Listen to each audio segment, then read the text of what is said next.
चराचरं तत्पदं दर्शितं येन तस्मै श्री गुरुवे नमः। ध्यानमूलं गुरुमूर्ति पूजामूलं गुरुपदं मन्त्रमूलं गुरुवाक्यं मोक्षमूलं गुरुकृपा। गुरुकृपा हि केवलं गुरुकृपा हि केवलं गुरुकृपा हि केवलम्। अस्तु मा सद्गम तमसो मा ज्योतिर्गम मृत्यु मा अमृतं गम। ज्योति से ज्योति जलाते चलो, ज्योति से ज्योति जलाते चलो, प्रेम की गंगा बहाते चलो, प्रेम की गंगा बहाते चलो। राह में आए जो दीन दुखे, राह में आए जो दीन दुखे, सबको गले से लगाते चलो, सबको गले से लगाते चलो। जिसका कोई संगी न साथी, ईश्वर है रखवाला। जिसका कोई संगी न साथी, गुरुवर है रखवाला। जो निर्धन है, जो निर्बल है, वो है प्रभु का प्यारा। जो निर्धन है, जो निर्मल है, वो है प्रभु का प्यारा।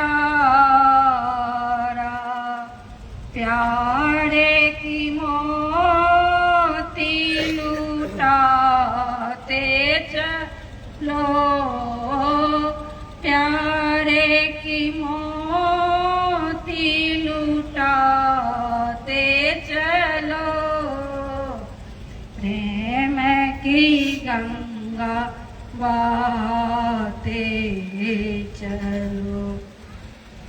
ज्योति से ज्योति जलाते चलो, प्रेम की गंगा बहाते चलो। आशा टूटी ममता रूठे, आशा टूटे ममता टूटी, रूठ गया है किनारा।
ज्योति जलाते चलो, ज्योति से ज्योति जलाते चलो, प्रेम के गंगा बहाते चलो, प्रेम की गंगा बहाते चलो, प्रेम की गंगा बहाते।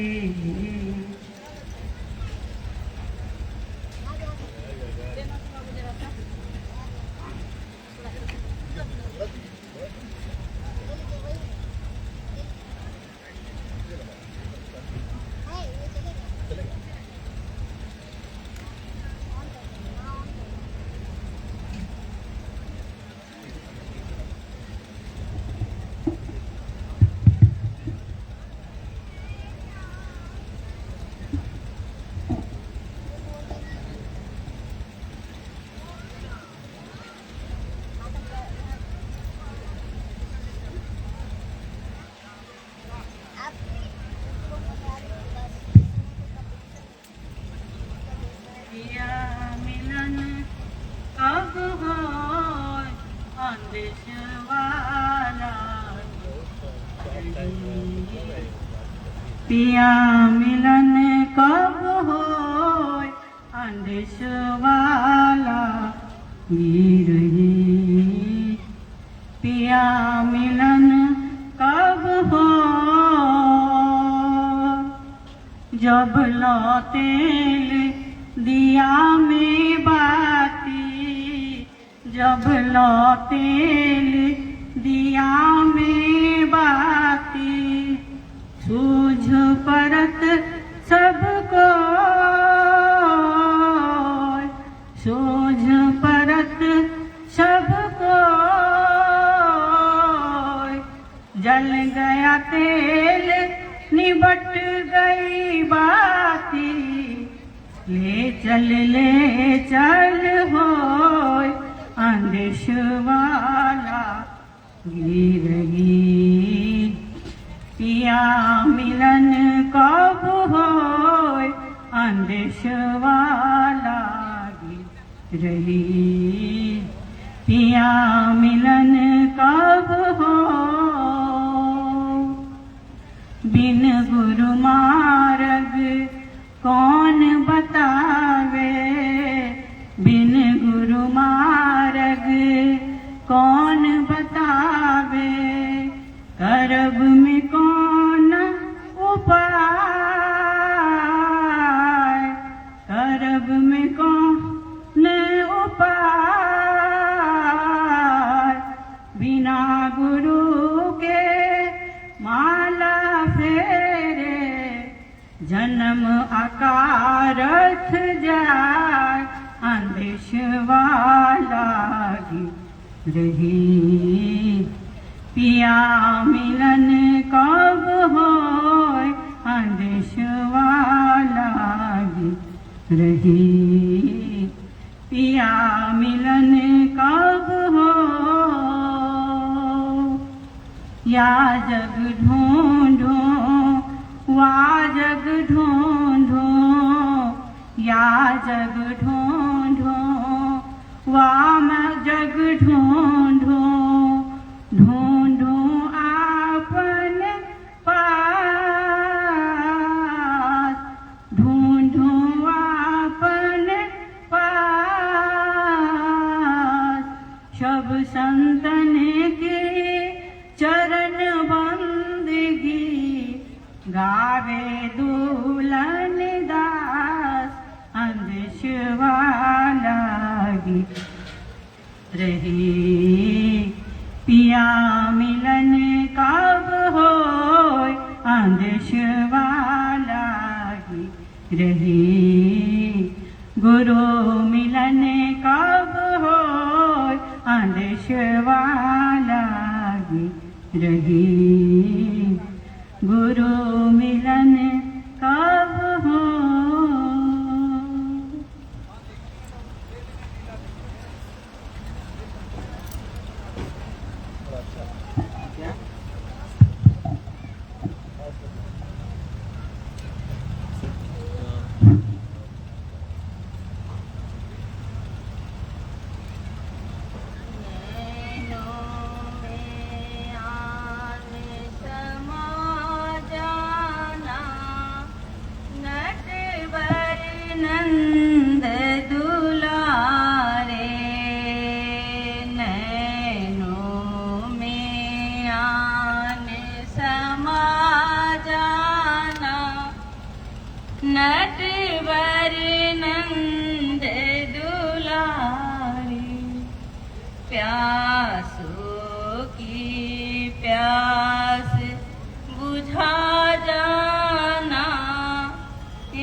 मेरा झगड़ा न्यारा, मधुर स्वरों में गा कर कह दो, हम जीते तुम्हारा।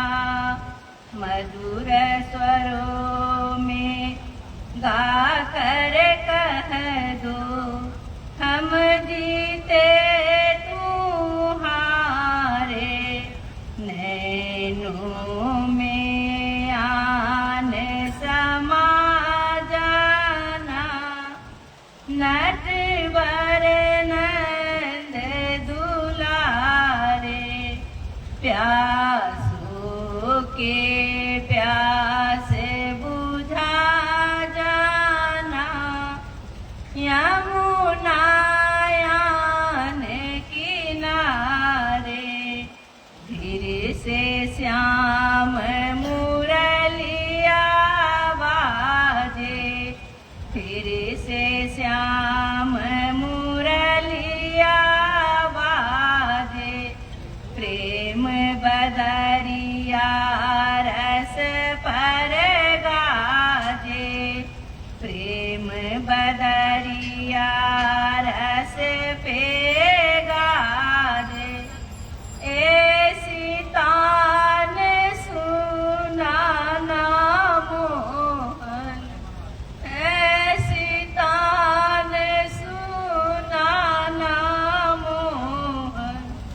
बरसे साँझ सवेरे, ऐसी तान सुनाना मोहन। बरसे साँझ सवेरे, नैनों में आन समा जाना, तू नटवर नंद दुलारे। मीरा के प्रभु गिरिधर नागर, मीरा के प्रभु गिरिधर नागर। चरण कमल पर बारे गुरुवर, चरण कमल पर बारे गुरुवर। नैया पार लगाना गुरुवर, नैया पार लगाना गुरुवर। आने परे मझधारे, आने परे मझधारे गुरुवर। नैया पार लगाना, नैनों में आन समा जाना, नटवर नंद दुलारे। प्यासों के प्यास बुझा जाना, यमुना यान किनारे।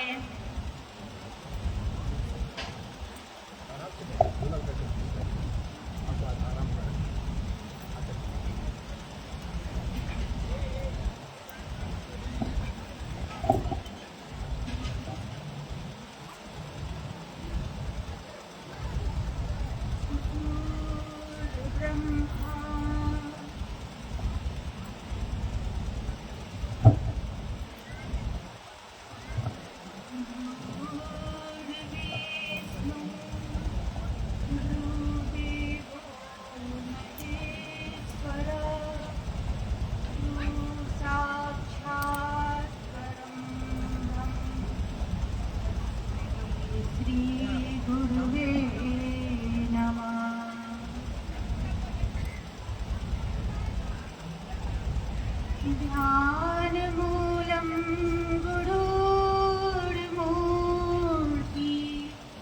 पूजामूलं गुरुपदम्।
जो तेरी मर्जी है, ये मेरी अर्जी है, ये मेरी अर्जी है।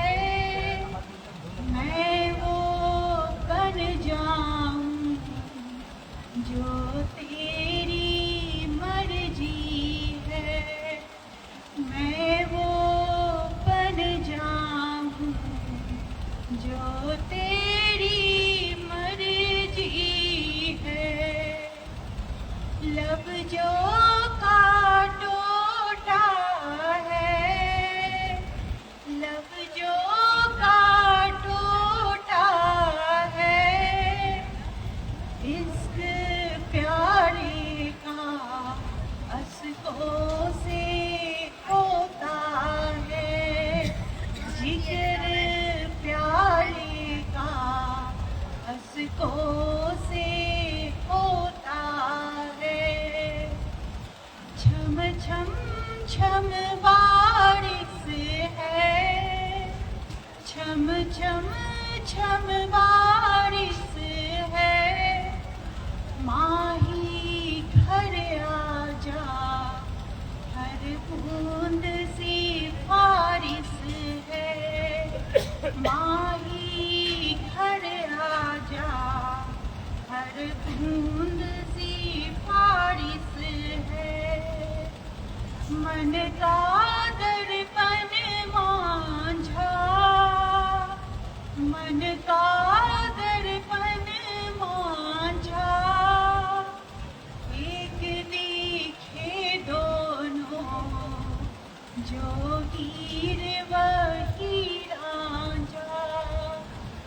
एक दिखे दोनों जो हीर वही रांझा। जग रोक न पाए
मर्जी है, मैं वो बन जाऊं जो तेरी मर्जी है।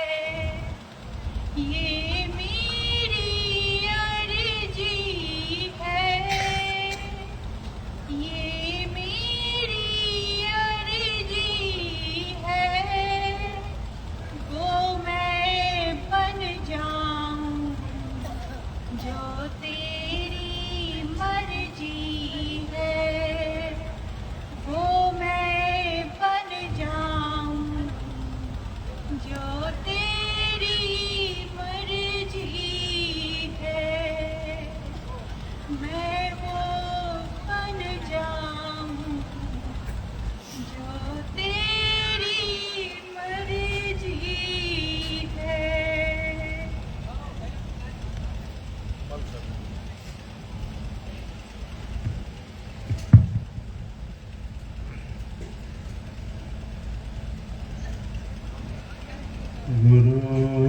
गुरुर्ब्रह्मा गुरुर्विष्णु गुरुर्देवो महेश्वर, गुरुः साक्षात् परब्रह्म तस्मै श्री गुरुवे नमः। ध्यानमूलं गुरोर्मूर्तिं, पूजामूलं गुरोर्पदं, मन्त्रमूलं गुरोर्वाक्यं, मोक्षमूलं गुरुकृपा। गुरुकृपा हि केवलं, गुरुकृपा हि केवलं। दीनानां दुःख हारानां देव, संतान हितकारी, दीनानां दुःख हारानां देव, संतान हितकारी,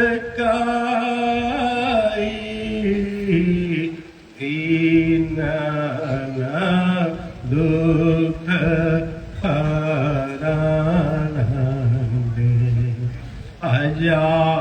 अजामिल गीध व्याध, इनमें कहो कौन साथ।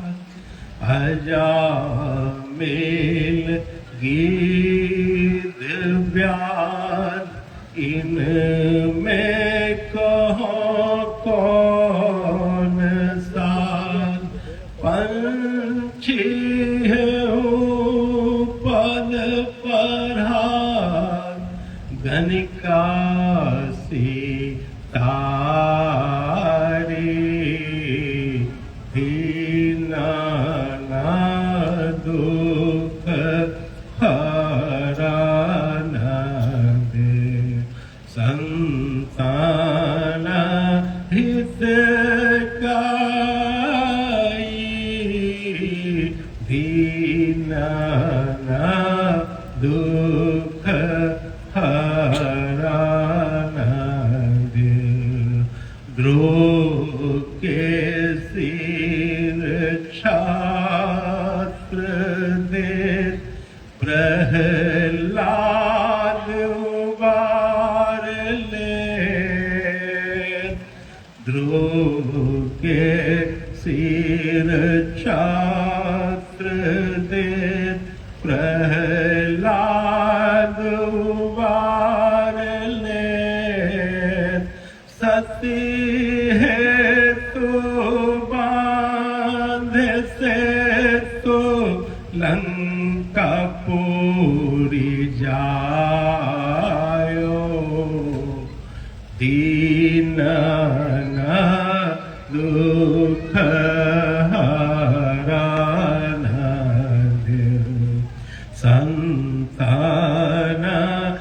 सखाई दीना दुख हराना देव साग पात से आघात संदोल सरीझ जा साग पात से आघात संदोल सरीझ जा गिनत नाही झूठ बैल खाट मीठ खारी दीना दुख हराना देव संतान हित दीना दुख हराना देव दीना दुख हराना देव गज को जब ग्राह डसो दुशासन चीर खेचो गज के जब ग्राह डसो दुशासन चीर खेचो भरी सभा बीच कृष्ण कृष्ण द्रौपदी पुकारी दीना दुख हराना देव संतान हित दीना दुख हराना देव इतने में प्रभु आई गयो बस नान आरूढ़ भयो सूरदास प्रभु द्वारे ठाढ़े आंधरो भिखारी सूरदास प्रभु द्वारे ठाढ़े आंधरो भिखारी दीना दुख हराना देव संतान हित दीना दुख हराना देव दीना दुख हराना देव।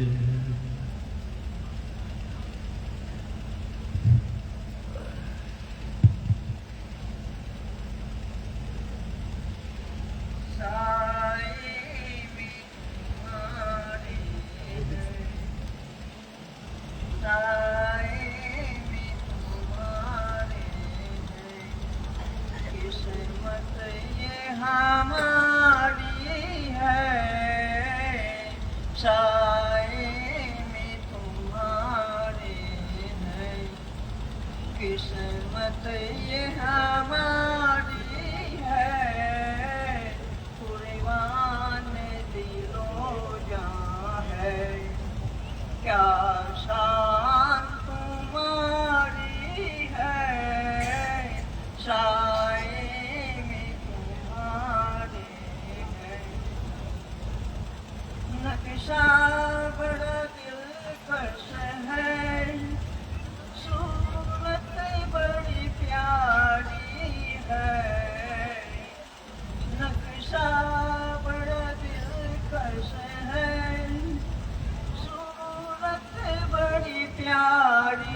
है जिसने भी तुम्हें देखा, जिसने भी तुम्हें देखा, सो जान से वारी है, साए में तुम्हारे हैं।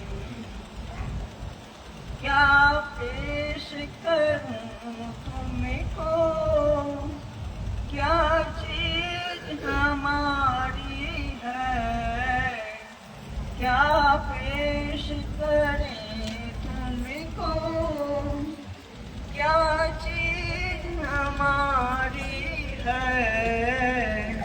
यह दिल भी तुम्हारा है, यह दिल भी तुम्हारा है, यह जान भी तुम्हारी है,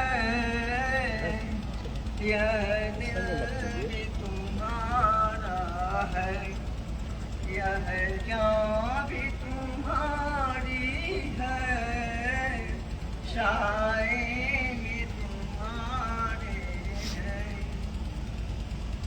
तुमने तो हजारों की तकदीर बनाई है, तुमने तो हजारों की तस्वीर संवारी है।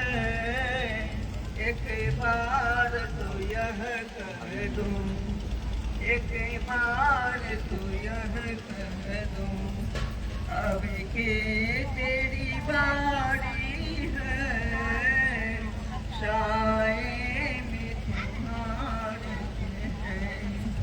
किस्मत ये हमारी है, साए में तुम्हारे हैं। किस्मत ये हमारी है, कुर्बान दिलो जान है, क्या शान तुम्हारी है, साए में तुम्हारे।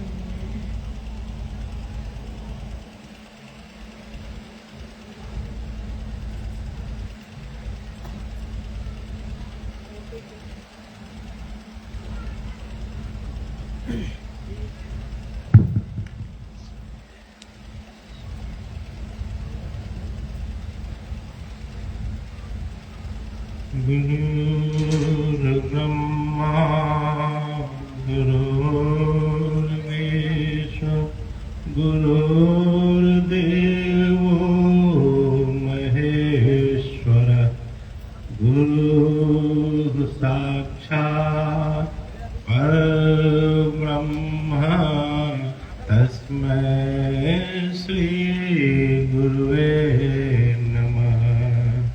ध्यानमूलं गुरोर्मूर्तिं, पूजामूलं गुरोर्पदं, मन्त्रमूलं गुरोर्वाक्यं, मोक्षमूलं गुरुकृपा। गुरुकृपा हि केवलं, गुरुकृपा हि केवलम्। या मेरे पीर, या मेरे पीर, या मेरे पीर, भरम मेरा बनाए रखना। या मेरे पीर, या मेरे पीर, या मेरे पीर, भरम मेरा बनाए रखना। मैं गुनहगार हूँ, कदमों में लगा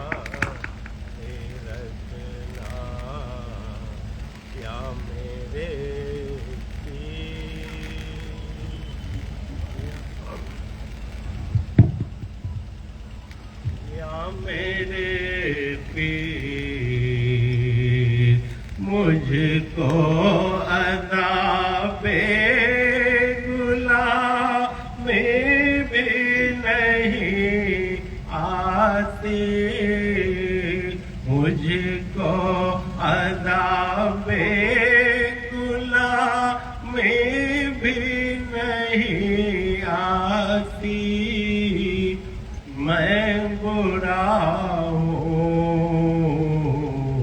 बुरे को भी निभाए रखना बुरे को भी निभाए रखना या मेरे पीर भरम मेरा बनाए रखना मैं गुनहगार हूँ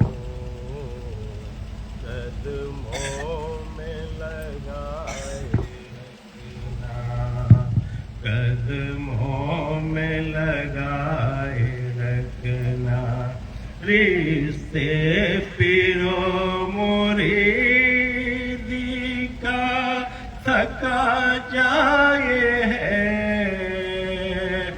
रिश्ते पीरो मुरीदी का थका जाए है दोनों आलम में मेरी बात बनाए रखना बात बनाए रखना या मेरे पीर या मेरे पीर या मेरे पीर धर्म मेरा बनाए रखना मैं गुनहगार हूँ कदमों में लगाए रखना हाथ में हाथ लिया है तो हाथ में हाथ लिया है तो करम यह कीजिए दिल के तारों को मेरे दिल से लगाए रखना दिल से लगाए रखना या मेरे पीर भरम मेरा बनाए रखना मैं गुनहगार हूँ कदमों में लगाए रखना या मेरे पीर या मेरे पीर हश्र के रोज कहीं हो जाऊं ना मैं रुसवा हश्र के रोज कहीं हो जाऊं ना मैं रुसवा अपने दामन में मेरे ऐब छुपाए रखना ऐब छुपाए रखना या मेरे पीर भरम मेरा बनाए रखना मैं गुनहगार हूँ कदमों में लगाए रखना या मेरे पीर या मेरे पीर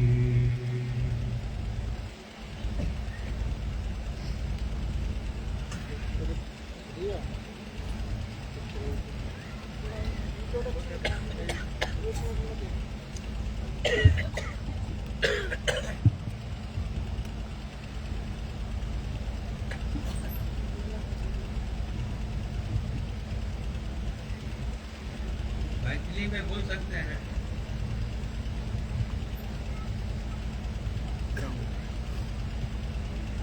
हमरा सबक बहुत सौभाग्य अछि जे हम सब समर्थ गुरु के दरबार में दरभंगा के द्विवार्षिक सत्संग के प्रथम सीटिंग में आध्यात्मिक लाभ उठा रहा छी। हम आभारी छियन गुरुजन के, दुनू टुंडला दरबार के भैया पिंटू भैया, संजय भैया के, और आचार्य गण श्री अमरेंद्र प्रसाद, श्री चमन भाई साहब BS श्रीवास्तव के, जिनका चलते छपरा से और लोग सेहो अयलथि हैं, और बहुत अन्य दूर दूर से जहाँ तहाँ से सब कष्ट पाबि कऽ अयलथि हैं। हम गुरु महाराज से यह प्रार्थना करै छियनि जे लाभ के लेल हम सब आयल छी, वो आध्यात्मिक लाभ हमरा सबके जरूर भेटत। सब पंडित जी महाराज के आत्मा के मेला, गुरु महाराज के विराट स्वरूप का दर्शनक सौभाग्य प्राप्त भऽ रहल है।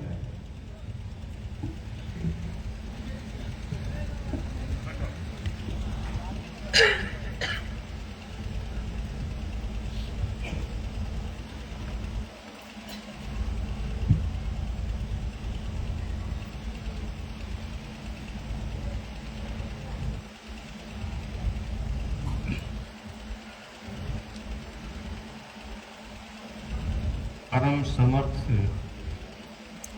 गुरु महाराज के दरबार में हम सब बैठे हैं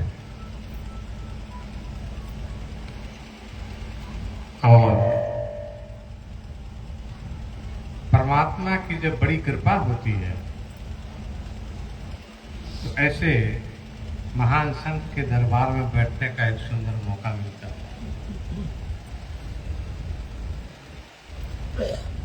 ऐसे महान गुरु के चरणों में सत सत नमन करते हैं। साथ ही हमारे सिलसिले के जो महापुरुष हुए, ऐसे समय में जब सत्संग का वातावरण होता है तो स्वयं आकर आशीर्वाद देते हैं। उनकी भी उपस्थिति है, हम उनको भी नमन करते हैं। और आप सभी मिथिला के भाई बहन जो यहाँ पे बैठे हैं, अपने हृदय में उस परमात्मा को लिए हुए, आप सबको भी हम हृदय से नमन करते हैं। थोड़ा विचार किया जाए कि हम सत्संग में आते क्यों हैं। जीवन में सत्संग की क्या आवश्यकता है, परमात्मा ने क्या नहीं दिया। हर व्यक्ति जो है उसका अपना एक संसार है, अपनी एक नौकरी है, चाहे जिस स्तर की हो। नौकरी नहीं है तो कुछ कारोबार है, गृहस्थी है, खेती कर लेता है, मजदूरी कर लेता है, भरण पालन हो रहा है। अगर ऊंचे स्तर पे जाएं तो आज के टेक्नोलॉजी के समय में गाड़ियां हैं, सभी सुख सुविधाएं उपलब्ध हैं, लेकिन फिर भी हम सत्संग में क्यों आते हैं। अगर ऐसा विचार करें तो देखने में ये आता है, जहां तक मैं इस बात को समझ रहा हूं, शायद आप भी हमारी इस बात से राजी हो कि जीवन में कहीं न कहीं कुछ तो कमी है। सब कुछ होने के बावजूद भी घर में सब कुछ है, सब सुख सुविधाएं हैं, लेकिन कहीं न कहीं एक शांति और आनंद की कमी है। जो अस्थाई सुख और शांति चाहता है, क्योंकि हर व्यक्ति शांति चाहता है, आनंद चाहता है। जैसे इसका देखें, एक छोटा सा उदाहरण बताते हैं। आपने जैसे कभी कोई किसी शहर में कहीं एक मिठाई खाई होगी, एक रसगुल्ला खाया होगा, तो उसका स्वाद जो है हमेशा आपके मन में रहता है। वो स्वाद आप कभी भूलते नहीं, वो याद रहता है कि हाँ, हमने फलाने जगह पे ये चीज खाई थी। वो स्वाद जो है, आप चाहे भले ही कितने भी उस तरह के कितने भी मिठाई खा लें या कुछ भी, लेकिन वो स्वाद आपके मन में, आपके हृदय में वो रहता है कि हाँ, वो चीज एक अलग थी। ठीक ऐसे ही हमने भी जीवन में शायद वो आनंद कभी चखा था। ये आनंद, ये खुशी, शांति जो है, इसका कभी हमने स्वाद लिया था। वो स्वाद हमारे अंदर में है और उस स्वाद को हम फिर से लेना चाहते हैं। हम उसी स्वाद को चखना चाहते हैं, लेकिन वो स्वाद मिल नहीं पा रहा है।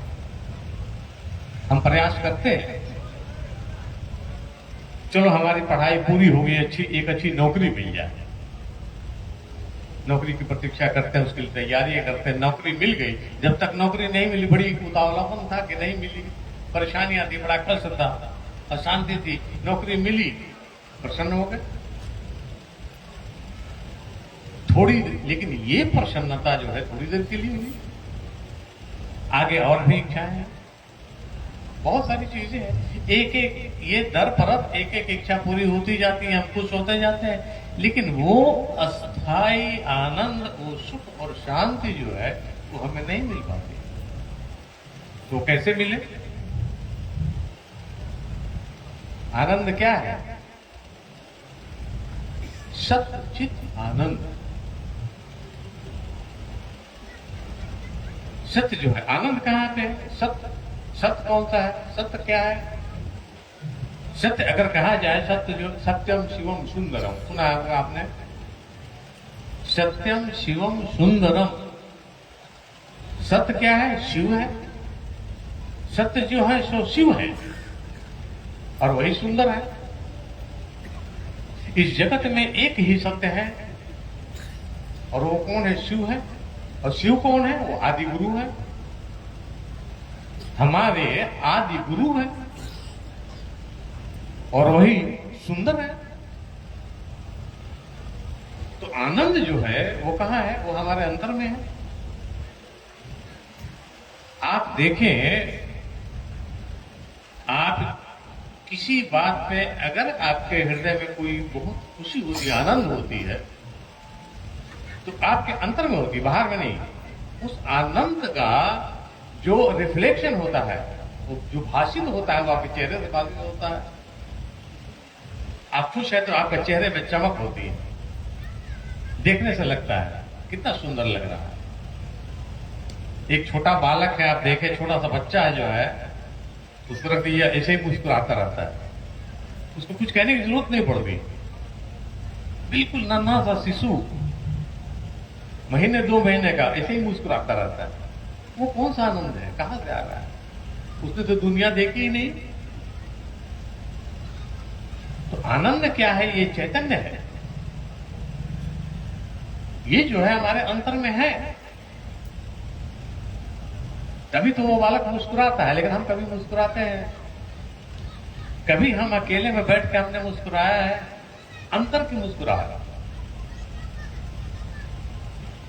वो क्यों? वो आनंद कहां छुप गया, कहां चला गया? हम उस आनंद से वंचित क्यों हैं? इसलिए कि वो आनंद जो है सत्य है क्या नहीं? असत्य क्या है? परमात्मा है, ईश्वर। वो आनंद जो हमारे, वो परमात्मा जो है और कोई बाहर नहीं है। हम ईश्वर को जो हम बाहर में ढूंढते हैं, वो ईश्वर कहीं नहीं है। उदाहरण के लिए भी अगर आप जो है मान लो कृष्ण के भक्त हैं, आप कृष्ण को मानते हैं, कृष्ण के किस रूप को आपने माना है? कृष्ण बंसी बजाते हैं, मुकुट लगाए हुए हैं। अगर अभी कृष्ण आपके सामने आ जाए तो आप कैसे पहचानोगे? आप तो कृष्ण को वही रूप देखा है आपने, है कि नहीं? अगर हम कृष्ण के वास्तविक रूप को पहचान लें, कृष्ण का वास्तविक रूप क्या था, क्यों कृष्ण सबको पसंद है? वो कृष्ण कन्हैया जो था वो बालकों के साथ खेलता था, बंसरी बजाता था, सबसे प्रेम करता था, सबके दुख दूर करता था। यही तो गुण थे उसके। जब इंद्र ने इतनी बारिश की कि वो सब गोपी सब जो है सो बहने लगे, बाढ़ सी आ गई, तो उसने जो है सो पर्वत को उंगली पर उठा लिया। पर्वत पे उंगली, ये बात नहीं कि पर्वत पे उंगली उठाने से बलशाली हो गया, नहीं, उसने सबकी रक्षा की। उस कृष्ण ने सबकी रक्षा की। तो हमारा कृष्ण कैसा है? हमारा कृष्ण सुंदर है, सबसे प्रेम करता है, सबके साथ खेलता है, सबको छेड़ता है, उस छेड़ने में ये आनंद है। तो इसलिए परमात्मा को भी हम उसके व्यवहार से समझते हैं। जिसका व्यवहार ऐसा है, जिस व्यक्ति में ये सब गुण हैं, वही कृष्ण है कि नहीं? और जो किसी से द्वेष करता है, घृणा करता है, किसी के प्रति जो है वो दुराचार की भावना रखता है, वो कृष्ण नहीं है, वो तो दानवीय प्रवृत्ति का आदमी है, वो दानव हो गए, दुष्ट हो गए। तो कहने का अर्थात ये है कि हम ईश्वर को देव या दानव जो भी है, इसको उसके गुण से समझते हैं। और वो गुण जो है वो देव, वो परमात्मा कहाँ है? वो गुण हमारे अंदर में है, लेकिन हमें नजर क्यों नहीं आ रहा? वो गुण जो है वो ढक गया, उसके ऊपर आवरण आ गया, उसके ऊपर आवरण आ गया, तरह तरह के मैल जम गए। जैसे आप देखते हो बिजली की तार है, कनेक्शन चला गया, अभी बिजली थी वहां चल रही है, हमारे घर में नहीं चल रही है। क्या करते हो आप? तार को लिया, थोड़ा उसको छील लिया, कार्बन साफ हो गई, ऊपर के मैल खत्म हो गई, फिर स्विच लगा दिया, फिर बिजली जल गई। तो ये प्रकाश हमारे अंदर में है, वो शक्ति हमारे अंदर में है, लेकिन उस पे इस तरह के अवरोध और आवरण पड़ गए। वो कैसे आवरण है? वो कैसा अवरोध है? राग का, द्वेष का, घृणा का। हम एक दूसरे से प्रेम नहीं करते, एक दूसरे से जो है लड़ाई करते हैं, किसी के सुख में सुखी नहीं होते, बल्कि उसके किसी के सुख को देख करके हमारे अंदर में ईर्ष्या होती है। हम जहां थे वहीं पे रह गए, इनका देखो, इनका क्या से क्या हो गया। हमने हालांकि कोई कर्म नहीं किया, हमने वैसे कर्म नहीं किए। जो आज जो है जो प्रगति कर गया, जो ऊपर उठ गया, उसने कुछ किए, लेकिन हमने कुछ नहीं किया, लेकिन फिर भी हम जो है तो उससे ईर्ष्या कर रखे हैं।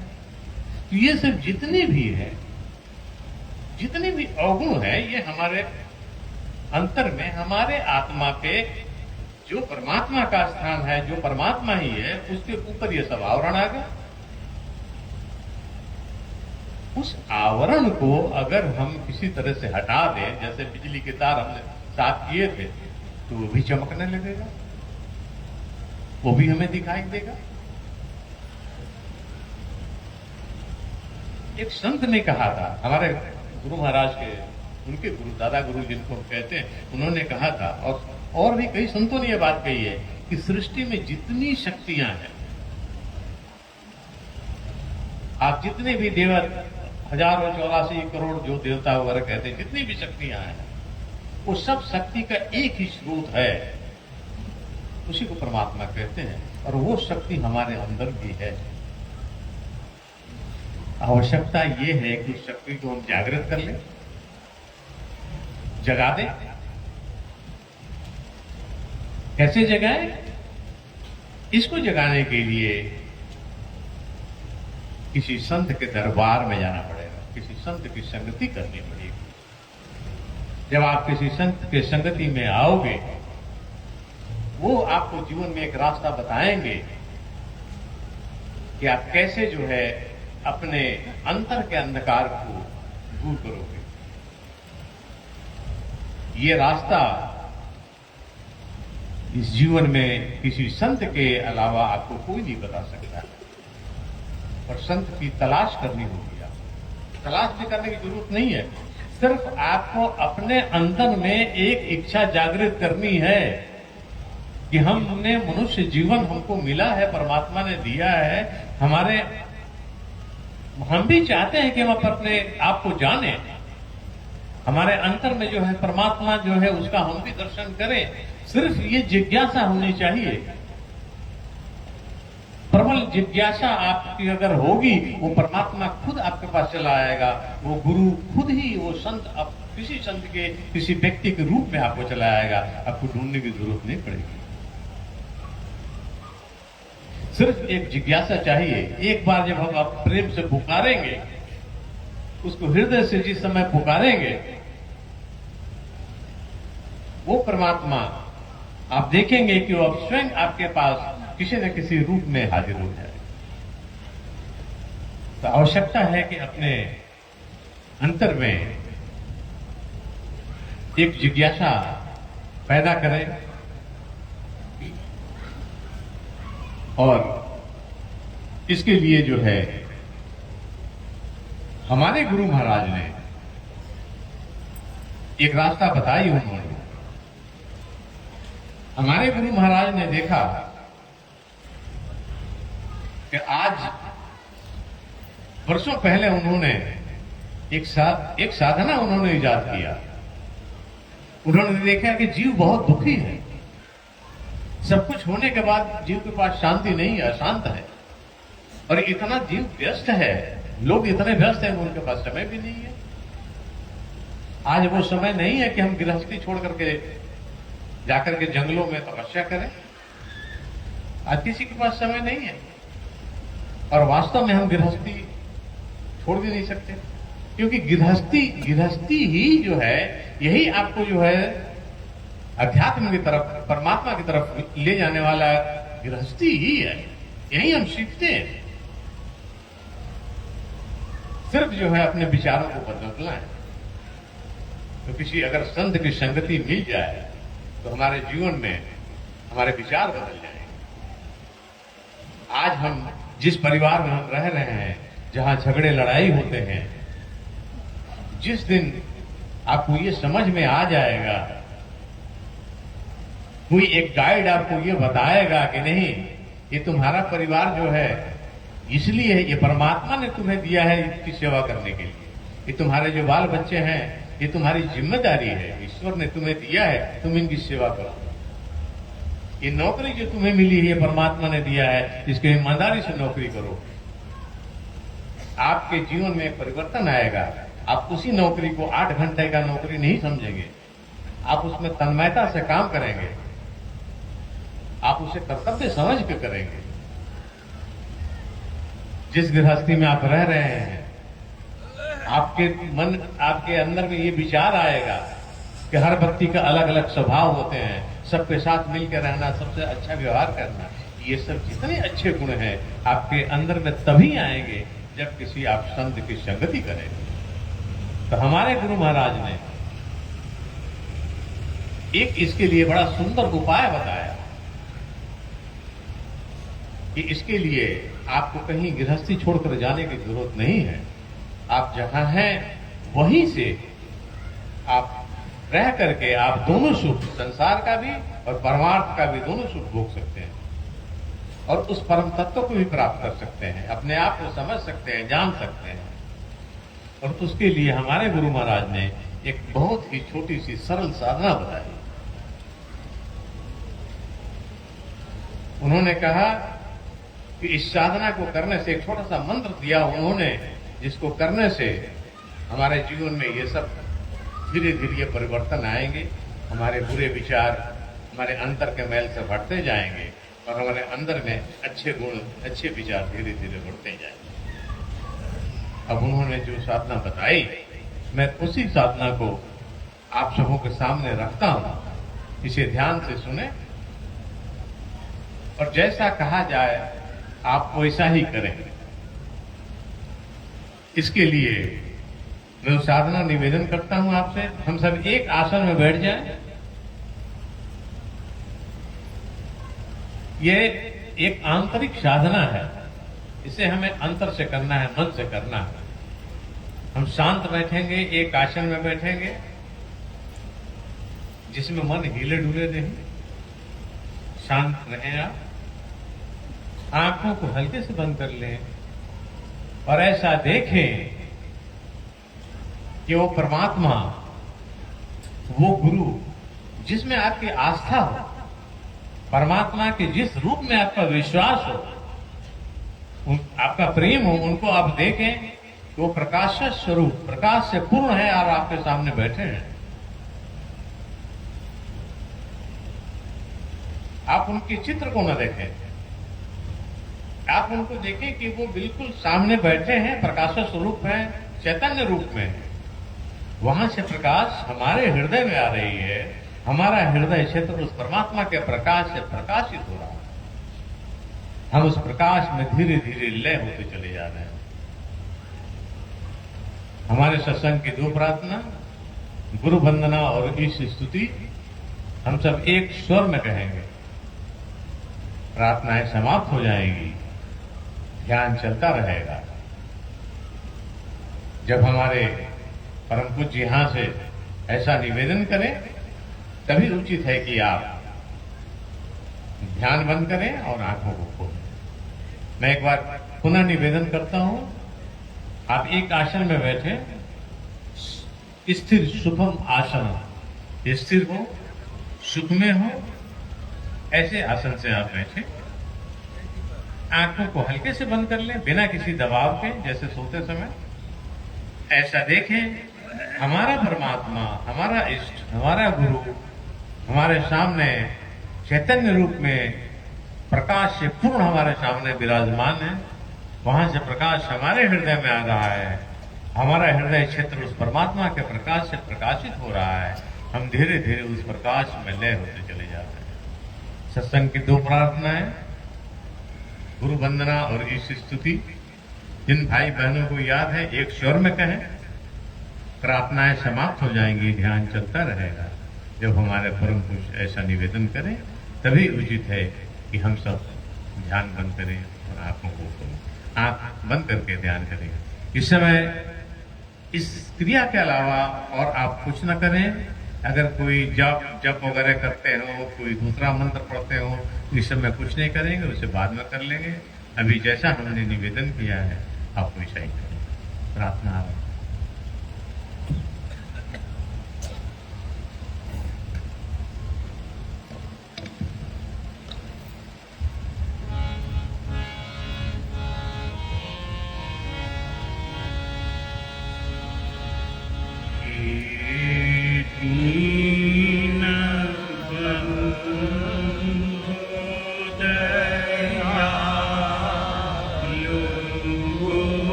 जयति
जयति जयति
जीवन में शांति और आनंद ऐसा भी हम सब सुनते हैं।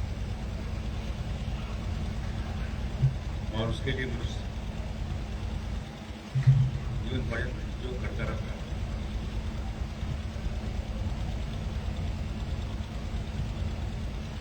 और ये सब करते करते एक दिन यहाँ से जाने लगता है। सुख सु मतलब अच्छा, मतलब इंद्रिय, जो इंद्रियों को अच्छा लगे उसे सुख कहते हैं। शांति, जहाँ की वस्तु के मिलने न मिलने पर कोई हर्ष न हो, कोई शोक न हो, कोई लाभ आने की बात न हो, न सुख हो न दुख हो, वही शांति है। और आनंद का संबंध आत्मा से। ये गुरु महाराज की साधना जो बहुत सिखाई उन्होंने भी की, वास्तविक में हमें वो ये साधना हमें अनंत ईश्वर को ले जाती है, जहाँ हमारा ईश्वर से एकाकार होता है। तो आनंद अंदर की वस्तु, ईश्वर के साथ हमारी आत्मा को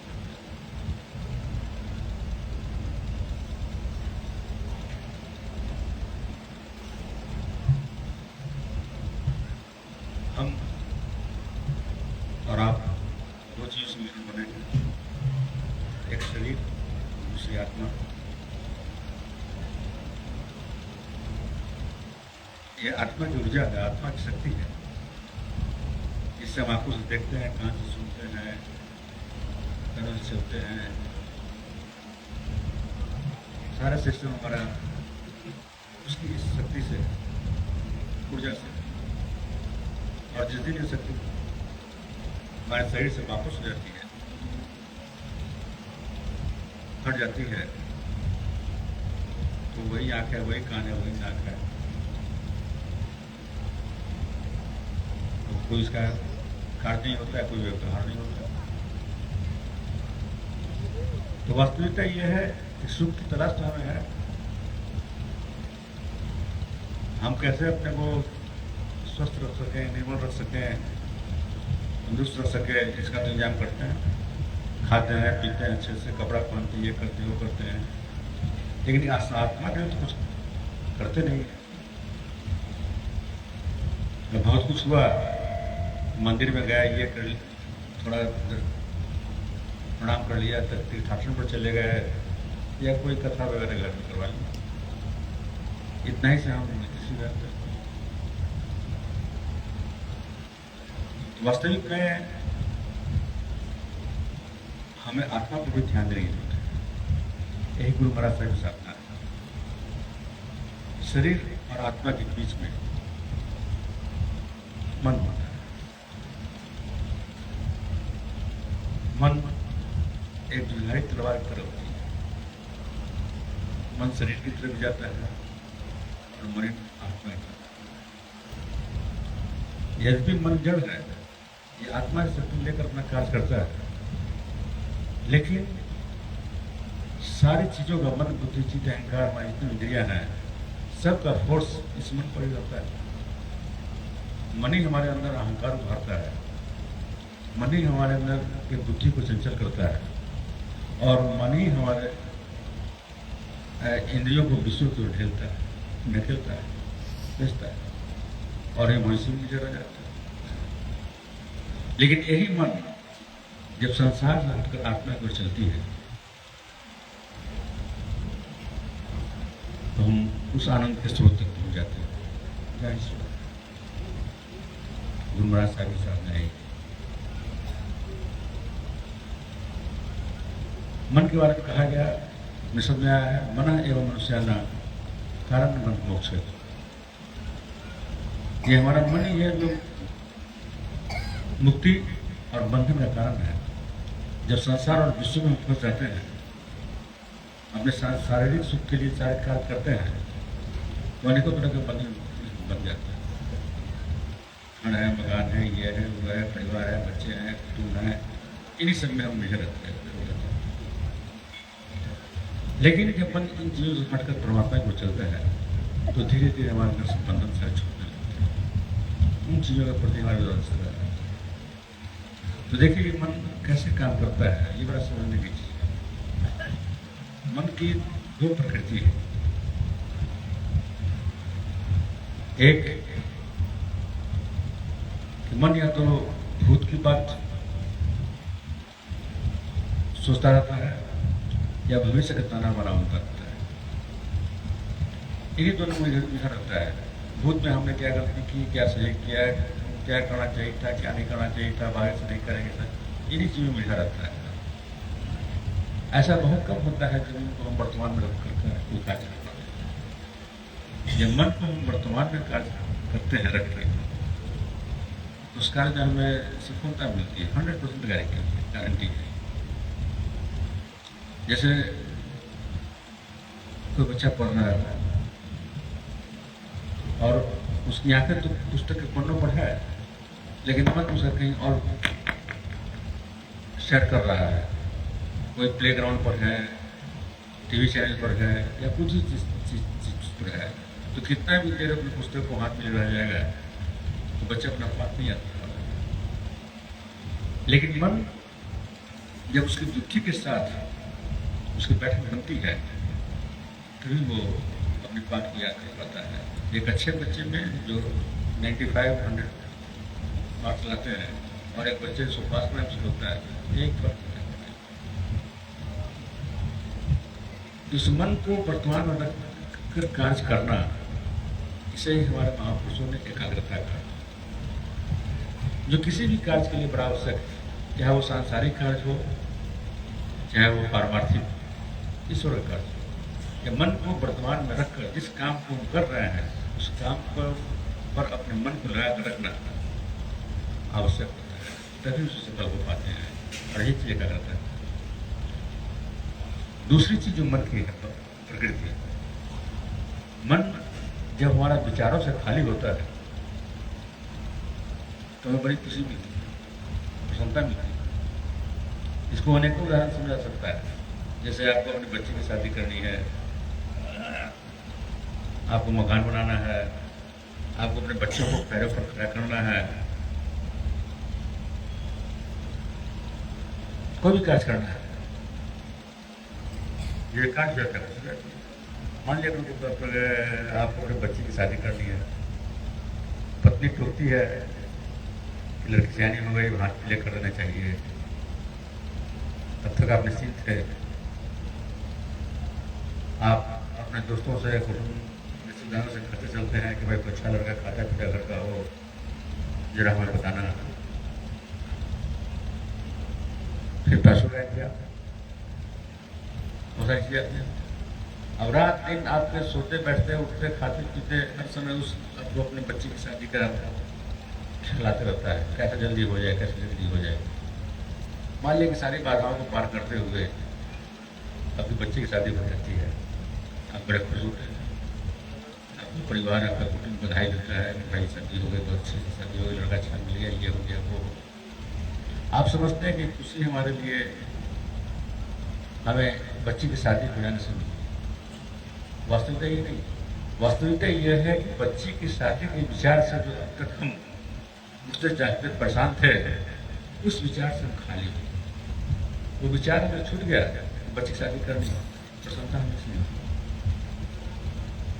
अपने बच्चे की नौकरी की बात हो रही है, जब तक नौकरी नहीं मिल रही थी तो बड़ा परेशान था, इतना पढ़ लगे, इतना कल गए, वो कल के तजुर्बा तक नौकरी नहीं मिले कहता है।